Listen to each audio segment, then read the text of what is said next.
Paano kung ipik ng kalaban si Ruby? Or ang iba pang mga meta heroes? Ano nga ba ang magandang pangtapat dito? Ang pagkapanalo ay nakadepende pa rin sa gumagamit.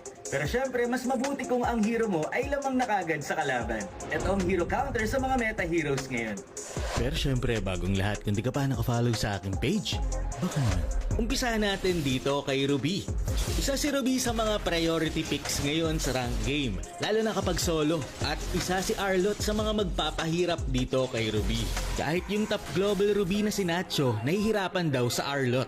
Ito ay dahil immune ang second skill ni Arlott sa mga crowd control.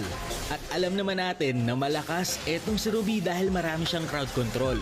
Pero mas maraming crowd control etong si Arlott. Plus meron pang immunity. At kahit mag-dash etong si Ruby, makakahabol pa rin si Arlott sa kanya. Mapa early game to late game, papahirapan talaga ni Arlott